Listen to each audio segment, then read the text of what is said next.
오늘 말씀을 한 두 가지 관점에서 여러분들이 전체를 따라가면 맥락을 이해하는데 지장이 없을 것 같습니다. 먼저 첫 번째는요, 진료의 관점이죠.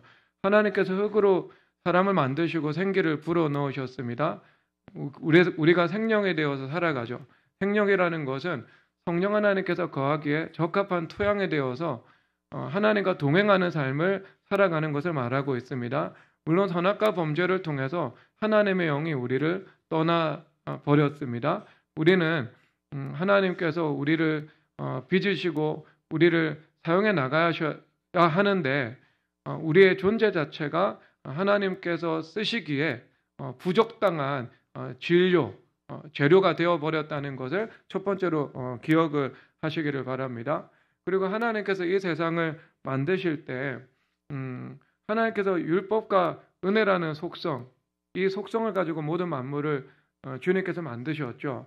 그래서 율법이라는 측면과 은혜라는 측면이 서로 상호 조화가 될 때 이 세상이 온전히 이 모습이 드러날 수 있게 됩니다. 그래서 우리가 율법이라는 관점에서는요, 이 세상을 수량적이고 계량적인 관점에서도 파악할 수 있죠. 그리고 은혜라는 관점은요, 이 비례, 균형이라는 것을 초월하는 의미를 가지고 있습니다. 여러분, 이 두 가지 측면에서 오늘 하나님의 말씀 전체를 따라가 보도록 하겠습니다. 여러분, 하나님의 공의라는 것은요, 상호 비례라는 것이 필수적인 개념으로 가지고 있습니다. 신명기 25장 15절 다 함께 읽도록 하겠습니다. 오직 온전하고 공정한 저울추를 두며 온전하고 공정한 대를 둘 것이라. 그리하면 내 하나님 여호와께서 내게 주시는 땅에서 내 날이 길리라. 아멘. 공정한 대와 공정한 추에 대해서 말씀을 하고 있습니다. 그러니까 성경 전체가 말하고 있는 공의의 대원칙이라고 볼 수 있습니다. 그래서 욥기 6장 6절에서는 이렇게 말씀을 하시는데요. 읽겠습니다. 싱거운 것이 소금 없이 먹히겠느냐? 닭의 알 흰자회가 맛이 있겠느냐라고 말을 하고 있습니다.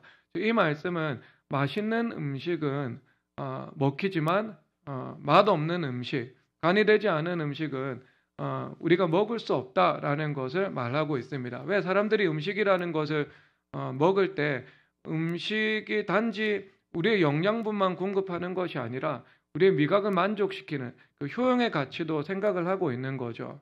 그래서 우리가 한 식당에 갔는데 그 식당에 3만 원이라는 가치를 애슐리에 지불을 합니다. 하지만 그 음식 가치가 1만 원 정도의 효용을 주지 못합니다. 그러면 한 달, 두 달, 5개월, 6개월이 지나지 않아서 그 매장은 문을 닫게 되겠죠. 그래서 이 율법의 사회, 계약관계로 이루어진 이 사회가 운영이 되기 위해서는요, 이런 이 공정한 대와 공정한 추라는 그 개념이요, 충실하게 지켜지고 있기 때문에요, 운영이 되는 거죠. 그래서 이 가치가 이 효용 가치를 제공하는 회사는 계약 의무에 충실해서 지속적으로 운영될 수 있고요. 이 효용을 제공하지 못한다고 느낀다면 소비자 입장에서 이것은 이 계약 의무에 사실상 충실하지 못하기 때문에 사람들이 발길을 끊게 되겠죠. 점점 쇠퇴하고 사회에서도 도태되는 길을 걸을 수밖에 없는 것을 말하고 있습니다. 그러니까 이런 율법의 계약관계 그리고 사회를 이루고 사회를 운영해 나가는 기본적인 그 구성 요건이 무엇인가? 이것은 상호 비례 관계가 이루어져야 한다. 이것을 말하고 있는 겁니다. 그래서 여러분 성경 말씀 욥기 8장 11절 다 함께 읽도록 하겠습니다. 시작. 왕골이 진벌 아닌 데서 크게 자라겠으며 갈대가 물 없는 데서 크게 자라겠느냐. 아멘. 그래서 이 말씀은 이 비례관계의 한 측면을 보여주고 있는데요. 이것은 인과 율에 대해서 말씀을 하고 있죠. 물 없는 곳에서 갈대가 자랄 수 없다. 그래서 물이라는 원인이 있어야 갈대라는 그 결과 이것이 분명히 나올 수 있다라고 말을 하고 있는 겁니다. 그래서 원인이 있는 곳에 결과가 있고 또 이 원인이 없으면 그 결과도 없을 수밖에 없다는 우리가 기본적인 상식에 대해서 말씀을 하고 있죠. 그래서 우리가 이 인과관계라는 것을 부정하고 사물들을 볼 수는 없습니다. 예를 들어서 성경에서는 보응 신학이라는 것이 분명히 존재하고 있습니다.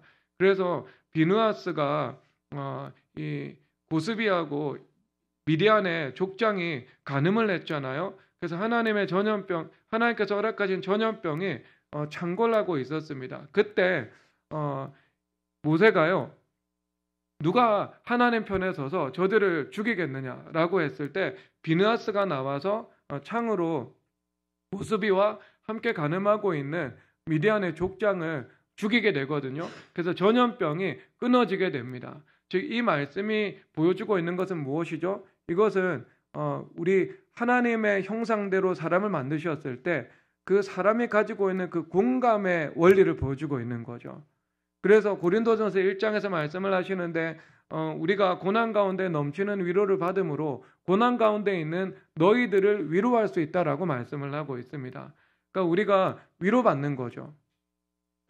내가 고난받을 때 다른 고난받는 사람들을 위로할 수 있는 겁니다. 왜? 이 둘 사이에 공감대가 형성될 수 있으니까요. 그런데 이 공감이라는 것은 하나님께서 하나님의 형상대로 사람을 만드셨죠. 그래서 하나님의 성품의 본질이 사람에게 일면 반영되어 있지 않습니까? 하나님의 형상으로요. 그러니까 하나님께서도요, 이 비느하스를 통해서 하나님의 마음이 시원하게 되신 거죠. 그러니까 하나님과 같은 마음을 가지고 움직여 나가는 한 사람에 의해서 이스라엘 전체를 멸망시킬 수 있는 그 역병의 이 진행이 멈추어지게 된 것을 말씀해주고 있는 겁니다. 그러니까 하나님도요, 사랑이시기 때문에 우리와 함께 하나님의 마음과 생각을 공유하기를 원하시죠. 그래서 하나님과 같은 입장에 서서 말하고 행동하고 느끼는 것에 대해서 얼마나 하나님께서 시원하게 여기시는지 그 말씀을 통해서 보여주고 있는 것이지 않겠습니까? 그러니까 무엇을 제시하세요? 하나님께서 비느하스에게 영원한 대제사장이 될 것이다 라고 하면서 하나님께서 상급을 주시는 겁니다. 자, 이것은 보응의 신학이다 라고 말을 하고 있죠. 그래서 하나님께서 보응하신다면 이것은 악에 대해서도 마찬가지로 심판하시는 하나님을 말씀하고 있겠죠. 여러분, 제가 히틀러에 관한 영화를 본 적이 있는데 히틀러가 베를린이 소련군에 의해서 대부분 함락이 되었을 때, 그러니까 그가 이 적군에 의해서 연합군에 의해서 체포되기 직전에요. 그의 연인이었던 에버와 함께 자살을 하게 됩니다. 근데 그 자살하기 직전에 그 두 가지 질문을 던지거든요. 한 사람은 의사에게 던지는데 이 방법이면 고통 없이 죽을 수 있냐라는 질문을 던집니다. 그리고 또 하나의 질문인데 그 질문을 받는 대상이 누구인지는 저는 기억이 나지 않습니다. 그런데 그 질문이 무엇이었는가? 죽음으로 인생이 끝이 나는가 하는 질문이었습니다. 그래서 그 상대방이 죽으면 모두 끝이 납니다. 사후세계는 있지 않습니다라고 대답을 하고 그가 그것으로 자기 위안을 삼고 죽임을 당하게 되는 그 장면이 등장을 하고 있거든요. 여러분, 이것은 무엇입니까? 그 마음의 본성 가운데 사후세계에 대한 두려움, 그리고 죽음 이후에 자신의 악을 행했는데 그 악행에 대해서 징벌받는다는 불안, 이것이 있었다는 것을 보여주고 있는 거죠. 여러분, 그가 진정으로 사후세계가 없고 하나님의 보응이 없다고 믿었다면 그 질문할 필요가 없잖아요. 그 질문을 한다는 것은 그가 무언가 자신이 가지고 있었던 신념에 대해서 의심하고 있고 회의하고 있고 균열이 나기 시작하고 있고 그리고 또 다른 가능성에 대해서 본성적으로 무언가 느끼고 있다는 것을 말하고 있는 거잖아요. 그러니까 질문한 거예요. 여러분, 우리가 구원받아서 천국 간다는 믿음이 있습니다. 목사님이 왔어요. 임종기도하러 왔을 때. 그러면 어떻게 대답하겠습니까? 목사님 기도해 주세요. 목사님 기도받고 제가 예수님 품으로 갈게요. 이렇게 말하지 않겠습니까? 그런데 마음에 하나님, 내가 이게 죽음 이후에 내가 구원받아서 천국 갈 수 있을까요? 라고 질문을 하는 사람은 마음에 그런 구원의 확신이 없는 거죠. 그래서 그 구원의 확신에 대해서 한 번 더 믿음으로 구원받는 것에 대해서 복도도 주는 그 과정이 필요하지 않겠습니까? 네. 그러니까 그 자체가 뭐예요? 자신이 가지고 있는 믿음에 대해서 이 기반이 흔들리고 있다는 것을 말하고 있는 거죠. 그러니까 여러분, 히틀러는요 무엇을 직관적으로 알고 있었어요? 자신의 악을 행했고 악에 대해서 사후 세계에서 심판이 있을 것이다라는 것들을 그가 본성적으로 그것은 알고 있었던 겁니다. 하나님께서 인간 가운데 깊은 곳에 심어 놓으신 것이기 때문에 마치 사람이 살인을 할 때 그것이 악하다는 것을 배우지 않아도 학습되지 않아도 알고 있는 것처럼 하나님께서 심어 놓으신 본성이기 때문에 그것을 알고 있는 거예요. 알고 있는 거. 그러니까 여러분 이것을 보응신학이다라고 말을 하고 있거든요. 그러니까 이 말씀이 무엇인가? 왕골이 진벌 아닌 데서 나며 물 없는 곳에서 갈대가 자라겠느냐라고 하는 말씀입니다. 그래서 이것은 인과관계의 관점이죠. 인과관계의 관점. 그런데 욥의 친구들이 가지고 있는 그 관점의 한계는요. 마치 사물들을 바라보는데 이 사물들을 예를 들어 수학자의 관점에서 바라볼 때 1차 방정식으로 해석이 되는 것, 그 다음에 2차 방정식 혹은 미적분으로 해석되는 것이 다 있을 수 있을 텐데요. 미적분이나 고차 방정식은 다 생략하고 마치 1차 방정식 하나만 가지고 세상을 바라보는 것하고 똑같지 않겠습니까? 여러분 피타고라스가 수가 만물은 수로 구성되어 있다 이렇게 주장을 하잖아요. 만물의 척도가 수다 이렇게 주장을 하고 있습니다. 그런데 여러분 수 혹은 수학적 계량화라는 것으로 세상의 모든 것을 설명을 할 수가 없습니다. 그러니까 수학적으로도 설명이 안 돼요. 그러니까 여러분 예를 들어서 여러분 이 눈에 이 원이 보이시죠? 여러분 이 원둘레를 정확무오하게 계산할 수 있다고 생각하십니까? 인간의 관점에서? 이거 안 된다는 것은 그 초등학교 6학년 수학 과정만 배우면 다 알고 있죠. 왜냐하면 지름 곱하기 원주율이 이 원둘레를 의미하고 있잖아요. 그런데 그 원주율이라는 것이 그 무한급수잖아요. 무한대로 이어지잖아요. 우리는 3.14라고 배웠지만 3.14 해가지고요. 이것이 슈퍼컴퓨터로는 현재 22조 개 단위까지 계산을 해 놓았다고 그러더라고요. 그러면 소수점 단위로 22조 단계까지 해도 정확한 이 원둘레가 나오지 않는 거죠. 그렇죠. 원둘레 근사치까지만 나오지 않겠습니까? 근사치만 나오는 거죠. 그래서 계산을 더 하면 더 할수록 근사치의 근사치까지 갈 수는 있겠지만 이 정확한 극한값은 도달하지 못하는 거잖아요. 이 극한값은 인간이 추정하고 그 다음에 추정하고 간주하고 시사할 뿐이지 정확한 그 답이다라고 말할 수는 없는 것이지 않겠습니까? 그래서 이것은 이 무한이라는 것. 그러니까 하나님께서 이 세상에서 하나님을 알지 못하는 사람들이 더듬어서라도 하나님이 존재한다는 것을 인식할 수 있기 위해서요. 그 무한이라는 것을 통해서 하나님의 영역에 관한 힌트를 제시해 놓은 것이죠. 그러니까 수학자들이 교만하지 못하도록. 그러니까 이 과학이 이처럼 발전해도요. 이 정확한 원둘레를 근사치만 알고 정확하게는 계산해내지 못하는 거죠. 그러니까 하나님의 지식의 영역인 거죠. 우리에게는 감추어진 영역인 것이고요. 천국 가면 정확하게 나올 겁니다. 왜? 다른 차원에서 이것을 볼 수 있을 테니까요. 자, 그러면 여러분 수학이라는 것이요. 그 수학의 직선을 쫙 구성해 펼쳐 놓잖아요. 그러면 정확한 수가 나오지 않는 것들이 있잖아요. 루트 2 정확하게 숫자 안 나오죠. 그리고 3분의 1 이것도 정확한 숫자 안 나오잖아요. 무리수 이렇게 이야기를 하잖아요. 그래서 0.33333 해가지고 무한대로 이어지지 3분의 1 외에 그 수로 우리가 정확하게 표현을 해낼 수는 없는 것이지 않겠습니까? 그러니까 이 말씀이 뭐냐면요. 이 만물은 모든 것이 수량화, 계량화 할 수 없다. 그리고 이 만물이라는 것이 인과 법칙에 의해서 기본적으로 조건이 구성될 수는 있지만 인과 법칙만으로도 모든 것을 다 해석해낼 수 없다. 이것을 말씀을 하고 있는 거예요. 그러니까 여러분 이 말씀이 무엇인가? 우리가 보응신학만으로 이 땅에 있는 현상들을 다 이해하고 분석할 수 없다는데 문제가 있는 거예요. 그러니까 욥이 당하는 고난이 있었잖아요. 자녀들 다 죽임당하고 모든 재산 다 잃어버리고 그리고 몸에 육체 피부암과 같은 질병이 찾아오고 그리고 아내와의 관계도 무너졌고 뿐만 아니라 이 정도면 모든 사람들로부터 동정과 위로를 받을 만한데 이 친구들이 거듭해서 욥을 공격하고 있죠. 그래서 하나님께서 사람을 바꾸어서 나를 공격하신다라고 그가 고백을 하고 있거든요. 그러니까 사회적으로 지탄받고 또 마녀 사냥과 인민재판을 당하고 있는 지금 처지에 빠졌다는 거죠. 그러니까 그 중에 하나만 와도 극심한 고난이 되는데요. 이런 극심한 고난이 모든 삶의 영역에서 다 찾아와 버린 거죠. 겹치고 겹쳐가지고요.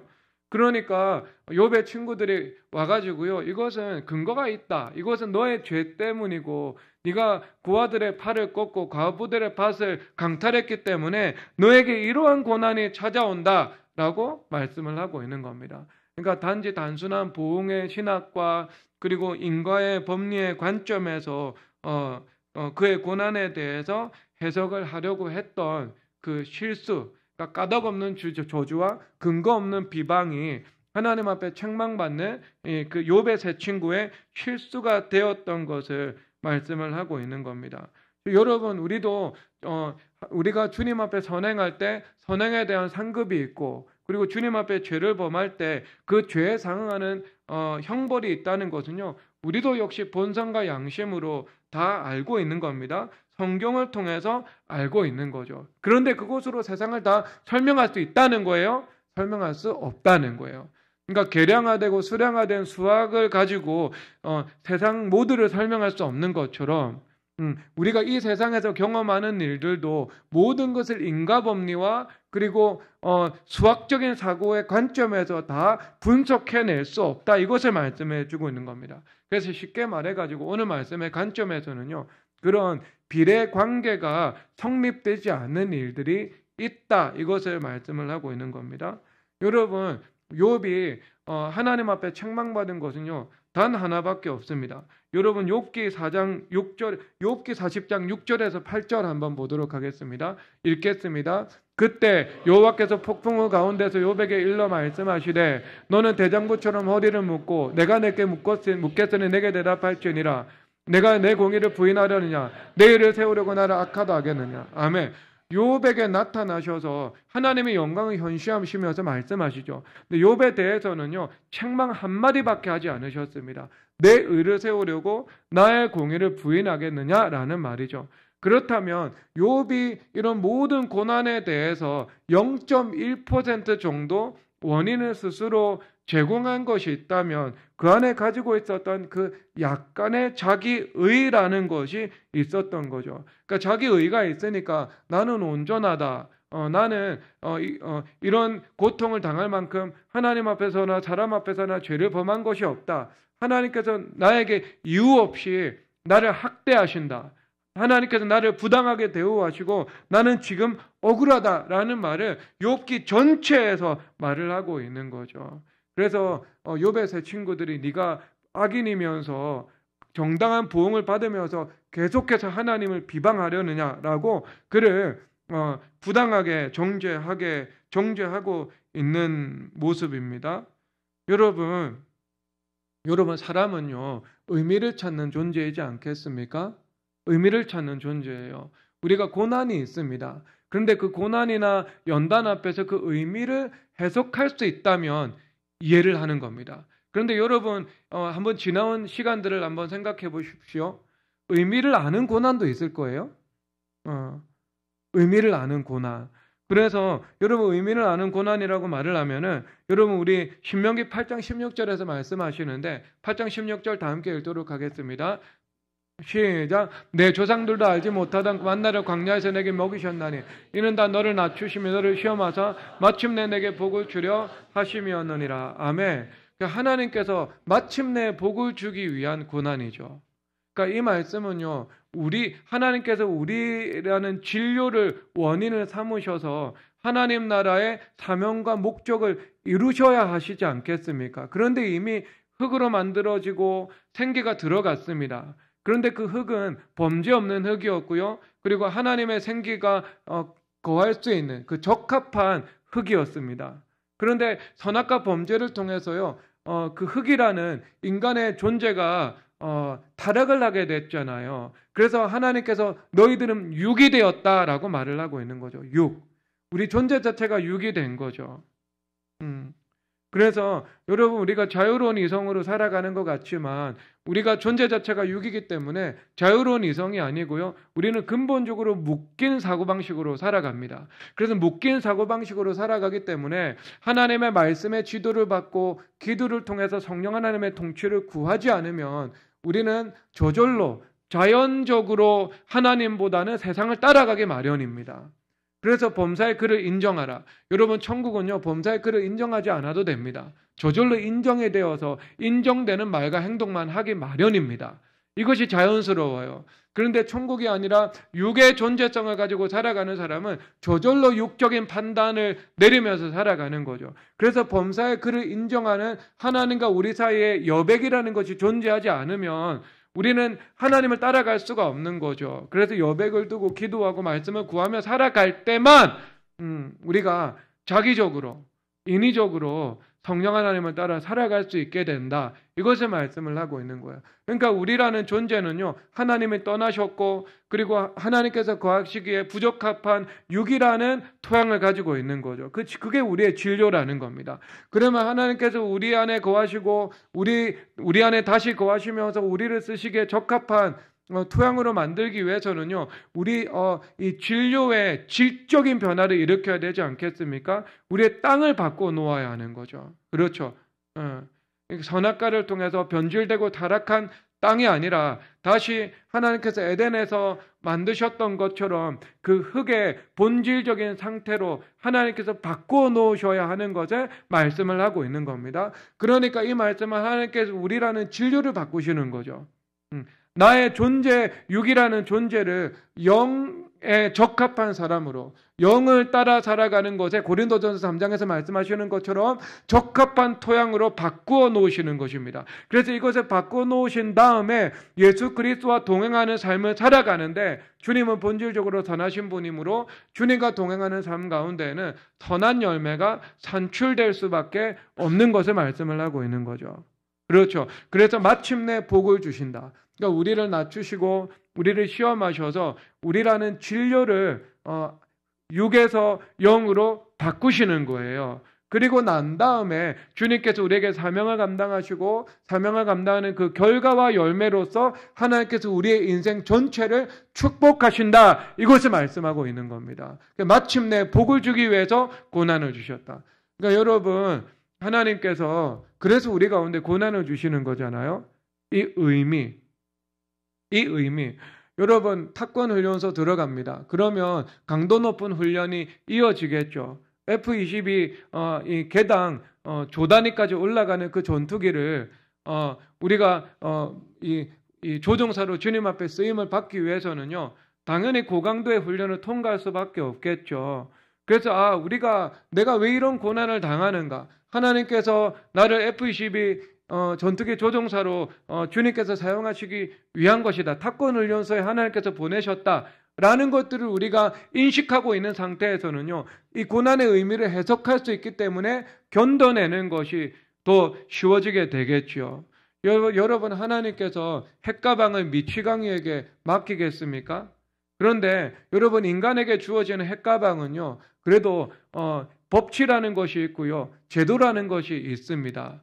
그렇기 때문에 최소한의 제어력 같은 것들이 형성될 수 있게 되는 것이죠. 그런데 여러분 하나님께서 여러분들에게 유형적인 힘과 무형적인 자원을 허락해 주십니다.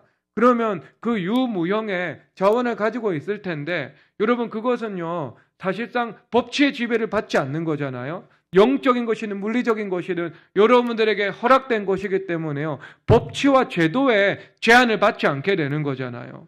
여러분에게 돈이 주어지면 그 돈으로 마약을 사든 술을 사든 여러분 누가 그것을 제어합니까? 제어하지 않죠. 그리고 나서 나중에 그것이 행동으로 옮겨지면 경찰과 검찰에 의해서 사법적인 처벌을 받아가지고 고통을 빠지게 되는 것 외에는요. 사용 단계에서 여러분들에게 제한을 가하는 건 없습니다.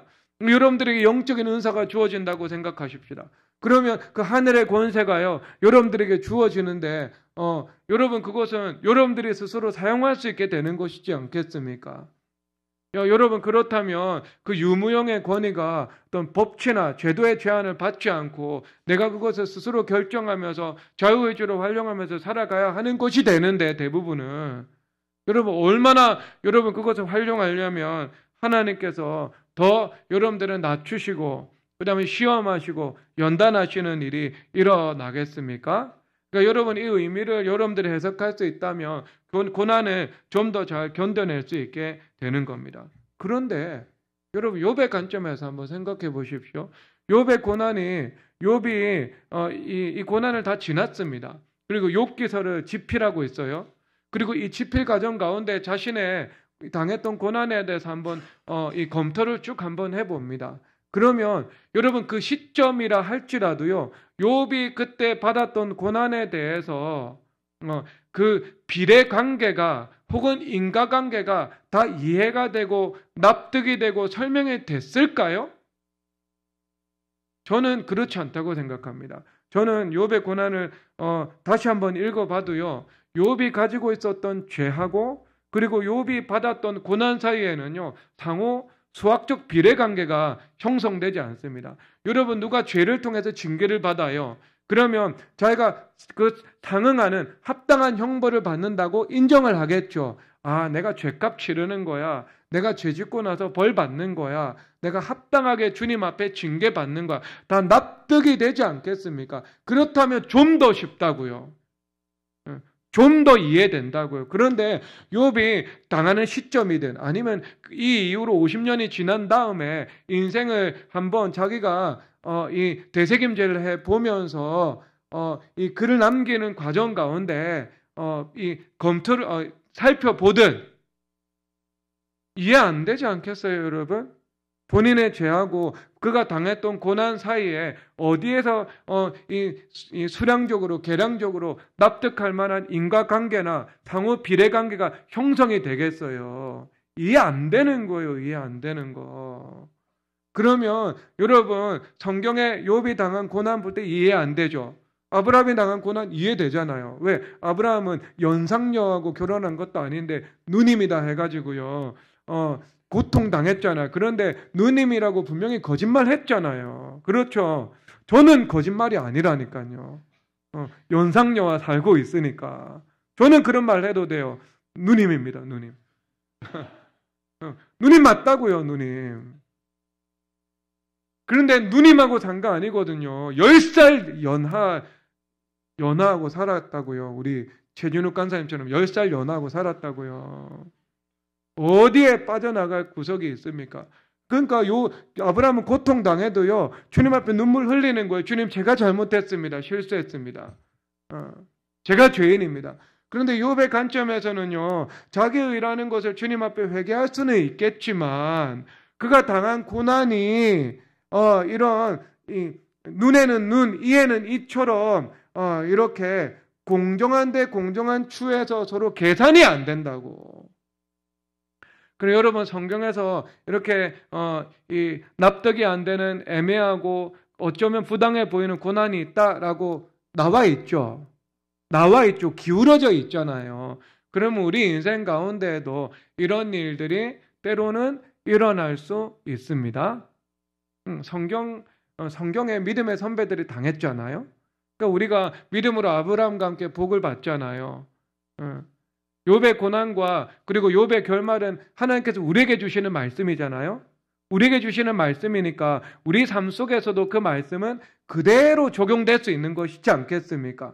그러니까 우리 삶 가운데는 이해되는 고난, 그리고 의미를 찾을 수 있는 고난, 그리고 합당한 형벌도 있겠지만 그런데 이해 안 되고 납득되는 고난도 성경을 비추어서 우리 인생을 바라볼 때 있을 수 있다, 절대 없다.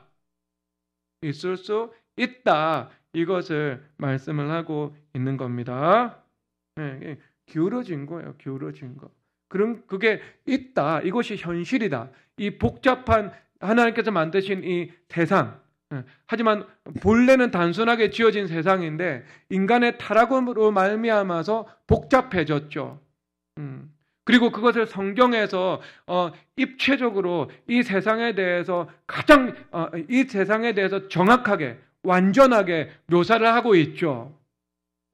그러니까 욥의 모습을 통해서 인과관계와 비례관계를 초월하는 초인과 법리와 초비례 관계를 말씀을 해주고 있는 겁니다. 그러니까 우리가 다 이해 안 될 때는요, 어떻게 해야 되는가? 이해 안 된다. 그리고 그러나 욥도 그러한 고난을 당했다. 이렇게 일단 이것을 그렇게 생각해야 됩니다. 그리고 나서 언제 이해를 할 수 있는가? 아마 천국 가가지고요, 하나님하고 인생을 쭉 결산하면서 그때는 그 고난 자체의 이 의미에 대해서도요, 확연하게 우리에게 주님께서 가르쳐 주실 거예요. 자, 그러면 하나님께서 이것을 그러면 하나님은 어떤 분이시라고 했죠?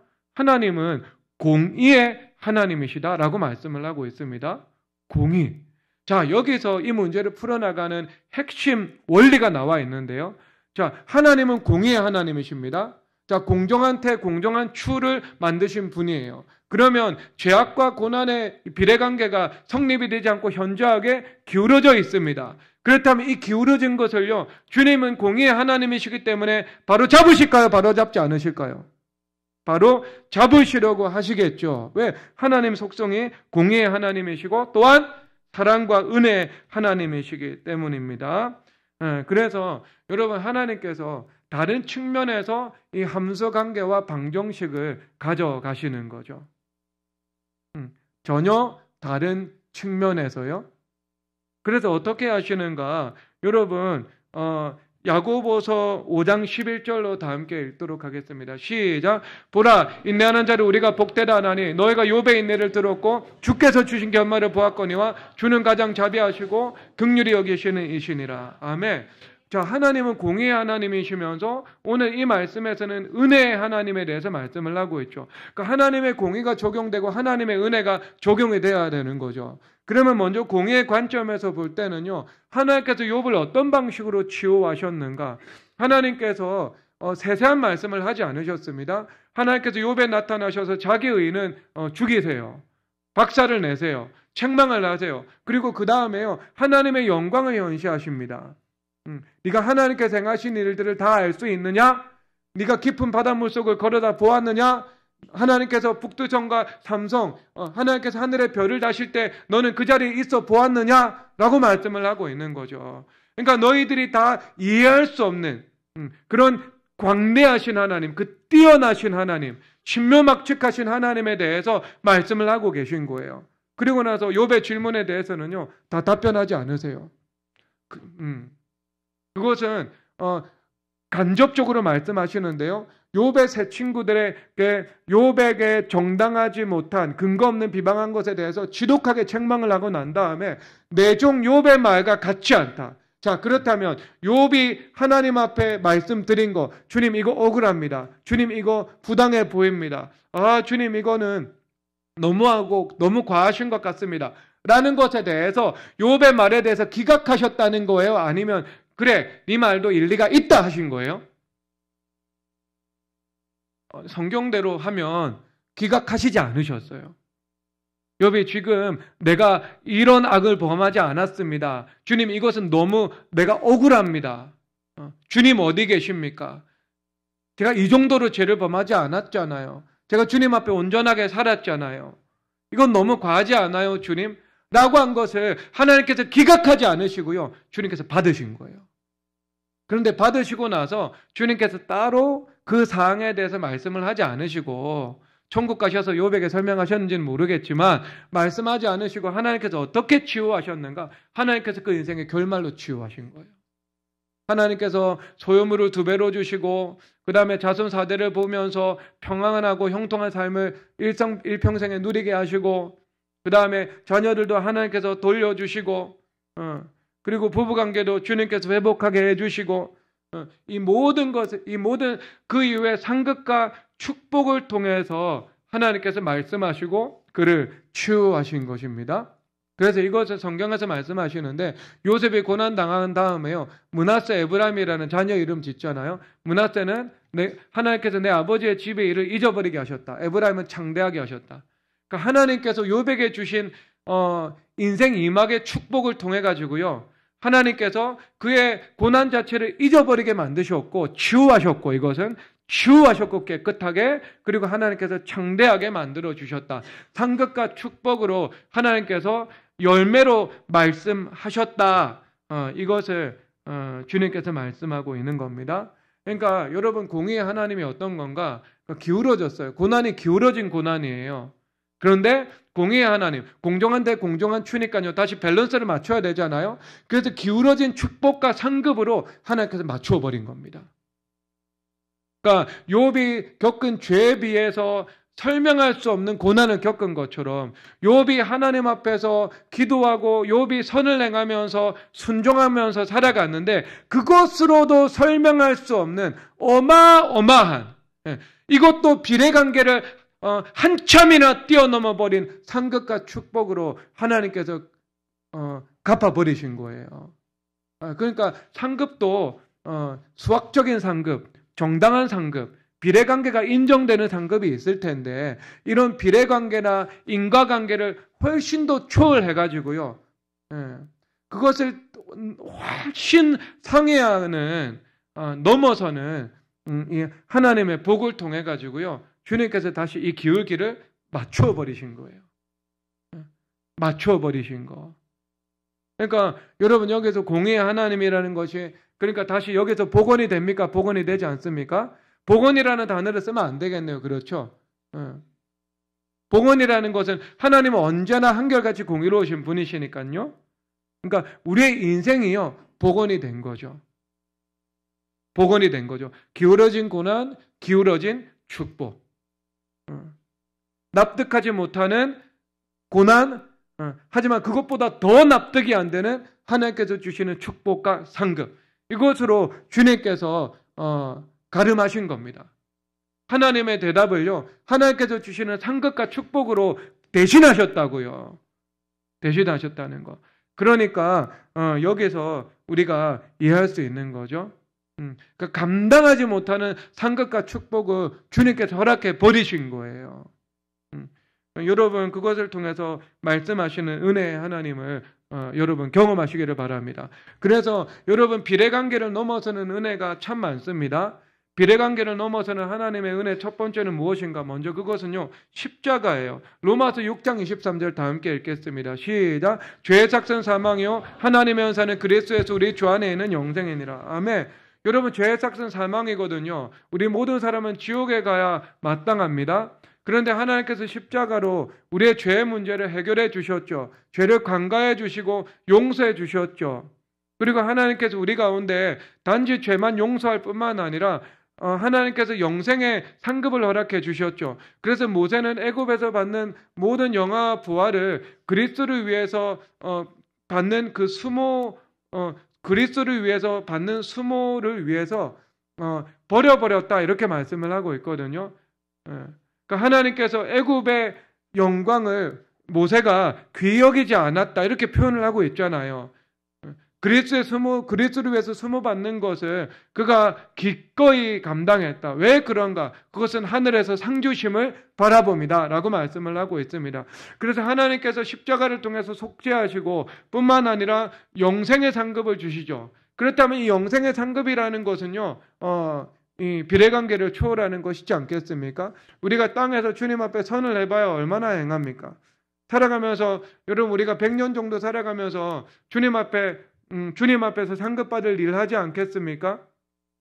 그러면 그 중에서 많은 시간은 우리가 주님 연단받고 준비되는 시간이잖아요. 하나님 나라에 유익하기보다는 하나님께서 우리를 만들어 나가시는 것에 아주 수고하면서 작업해 나가는 시간이지 않겠습니까? 그럼 그 과정 가운데 때로는 내가 하나님 나라의 수치가 되기도 하고 하나님의 명성에 폐를 끼치기도 하는 거죠. 믿음의 선조들도 그랬던 것처럼요. 그런데 주님 앞에 쓰임 준비되고 난 다음에 쓰임 받는다고 하면 한 40년, 50년 이렇게 주님 앞에 쓰임 받다가 천국 가잖아요. 그런데 하나님께서 영생의 상급은요, 영원토록 하나님께서 우리에게 베풀어 주시는 거죠. 여러분, 그래서 이것은 비례관계를 훌쩍 뛰어넘어 버리는 것입니다. 그래서 우리가 이해할 수 없는 은혜, 계산할 수 없는 축복, 감당할 수 없는 상급, 이것을 주님께서 허락하시는 것입니다. 그리고 그것뿐만이 아닙니다. 하나님께서 우리에게 심은 대로 거두는 은혜를 허락해 주시죠. 우리가 토양이 변화되죠. 그러면 우리가 선악과를 통해서 저주받은 흙의 존재성을 가지고 살아갑니다. 그러면 열매 맺지 못하는 땅이 되죠. 가시덤불과 엉겅퀴가 있고. 그런데 하나님께서 우리의 말씀으로 성령으로 기도로 회개로 우리의 마음밭을 기경하시죠. 우리가 개혁되죠. 그래서 우리의 마음이 거룩한 토양이 됩니다. 그래서 거룩한 그 흙이라는 진료가 우리 안에서 준비가 되어 버리는 거죠. 성령 하나님께서 거하시고 성령 하나님께서 우리와 동행하시면서 생수강을 흘려보내시기에 최적화된 땅이 되어 버립니다. 그러면 우리라는 땅, 우리라는 그 진료를 주님께서 재료로 삼으셔가지고요. 주님께서 30배, 60배, 100배 열매 맺도록 은혜를 베풀어 주시지 않겠습니까? 그래서 사람이 무엇인지 심은 대로 거둔다라고 말을 했을 때 말씀과 기도로 하나님의 뜻을 행하는 순종으로 심게 될 때 그것은 30배, 60배, 100배 열매 거두게 되는 것을 말씀을 하고 있는 것입니다. 그러니까 이것도요, 초월적인 의미, 초비례 가치를 가지고 있는 것을 말씀하고 있습니다. 그래서 우리가 무슨 일을 하면서 살아가야 되겠습니까? 오늘 말씀 에베소서 3장 20절, 21절, 20절 읽도록 하겠습니다. 시작. 우리 가운데서 역사하시는 능력대로 우리가 구하거나 생각하는 모든 것에 더 넘치도록 능히 하시리에게. 아멘. 그래서 여기서 능력이라는 것은 두나미스죠. 그렇죠. 이것은 가능성, 가능태죠. 그리고 역사한다는 것은 에네르기아죠. 이것은 현실태, 이것을 말씀을 하고 있죠. 하나님의 능력이 역사되는 거예요. 그래서 하나님의 잠재성과 가능성, 하나님의 전능하심이 가능성과 어떤 이 잠재성을 가지고 우리에게 다 주어져 있잖아요.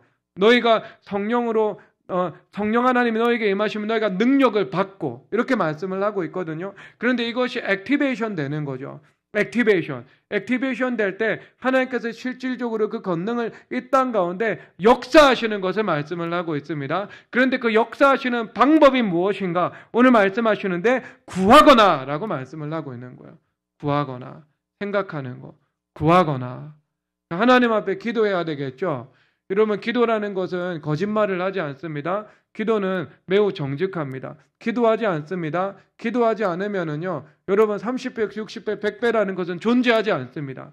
그냥 나의 하나님을 떠난 선악과로 저주받은 육이라는 흙의 존재성을 가지고 살아가야 됩니다. 그 땅은 가시덤불과 엉겅퀴가 있고, 그 땅은 굳어진 땅이기 때문에요, 열매 맺을 수 없는 땅입니다. 1배, 좀 5배 이 정도밖에 열매를 못 맺겠죠. 그런데 실질적으로 우리가 살아가다 보면 1배, 2배 열매를 맺을 수도 있겠지만 오히려 0.5배, 0.1배 마이너스 손실이 나는 인생도 있을 수 있겠지요. 그런데 여러분, 오늘 이 말씀에서 구하거나 라고 말씀을 하는데 구하거나 그 다음에 넘치도록 이렇게 말씀을 하고 있는 거죠. 그러니까 구하는 대로 하나님께서 은혜를 주십니다. 그러니까 구하는 만큼 은혜를 주신다는 거죠. 그러니까 기도는 거짓말하지 않고 기도는 정직하다, 이것을 말씀을 하고 있는 거예요. 그런데 그것보다 더 좋은 것이 무엇인가? 기도하는 것만큼 은혜를 주시는 것이 아니라 기도하는 것 이상으로 하나님께서 은혜를 베푸신다라고 말씀하고 있습니다. 그런데 그 단위에 대해서 성경에서 정확하게 30배, 60배, 100배로 하나님께서 은혜를 베푸신다고 말씀을 하고 계시네요. 그러니까 우리가 교회되어서 살아가는 것, 하나님 앞에 예배하며 살아가는 것, 그리고 주님 앞에 말씀을 믿고 그 믿음으로 순종하는 삶을 살아가는 것, 그리고 특별히 오늘 말씀 찬양과 기도의 삶을 살아가게 될 때 하나님께서 우리 가운데 비례관계의 복을 허락하시는 것이 아니라 그 초비례관계, 넘치도록 30배, 60배, 100배로 하나님께서 우리에게 은혜를 베풀어 주신다. 이것을 주님께서 말씀하고 계신 겁니다. 여러분, 그러니까 여기서 어떤 하나님이죠? 율법과 은혜에서 공의의 하나님은 기울어진 고난에 기울어진 상급으로 갚으시는 것이 공의의 하나님이시라면 가장 자비하시고 긍휼히 여기시는 하나님 아버지, 우리에게 은혜 베푸시는 하나님은 그 비례관계를 반대편으로 그 초비례관계를 반대편으로 주님께서 전복시키셔서 우리가 기도한 것에, 우리가 주님 앞에 헌신한 것에, 심지어는 우리가 주님 앞에 받은 고난에 비교할 수 없을 정도로 은혜를 베푸시는 은혜의 하나님이심을 말씀하고 있는 것입니다. 그래서 율법과 은혜로 우리를 다스려 주시는 것이죠. 그리고 우리의 진료를 바꾸어서 하나님의 거룩한 사명에 여러분들을 주님께서 투입해 주시는 것입니다. 이런 큰 은혜를 모두 누리며 살아가시기를 주님의 이름으로 축복합니다. 이 시간 우리 찬송하도록 하겠습니다.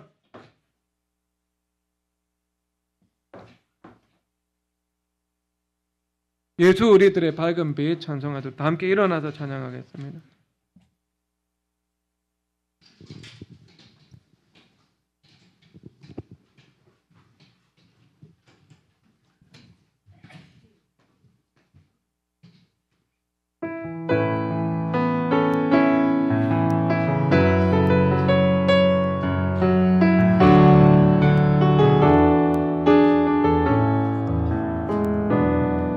예수 우리들의 밝은 빛 은혜와 긍휼을 베푸시는 주 의의 길을 따라가는 주의 자녀들에게 항상 밝은 빛을 비추시네. 그는 구원의 주 하나님 공의로 세상을 다스리시네. 주를 경외하는 자들에게 부어주시는 놀라운 주님의 영광. 하늘에서 찬란하게 빛나는 주의 영광 이 땅에 오셨네. 어둠을 밝히고 새 생명 주셨네. 영원히 빛나는 나의 예수님 높이 영광과 찬양 받으실 그 이름 경배합니다. 슬픔을 거두고 내게 자유 주시네. 기쁨의 노래를 영원한 나의 예수. 하늘에서 하늘 찬란하게 빛나는 주의 영광 이 땅에 오셨네. 이 땅에 오셨네. 어둠을 밝히고 새 생명 주셨네. 영원히 빛나는 나의 예수님 높이 영광과 찬양 받으실 그 이름 경배합니다. 슬픔을 거둔 내게 자유 주시네. 기쁨의 노래 영원한 나의 빛. 하늘에서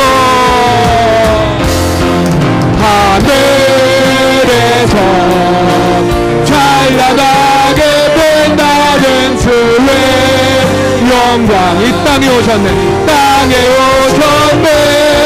어둠을 밝히고 새 생명 주셨네. 영원히 빛나는 나의 예수님 높이 영광과 찬양 받으실 그 이름 경배합니다. 슬픔을 거두고 내게 자유 주시네. 기쁨의 노래를 영원. 마지막 하늘에서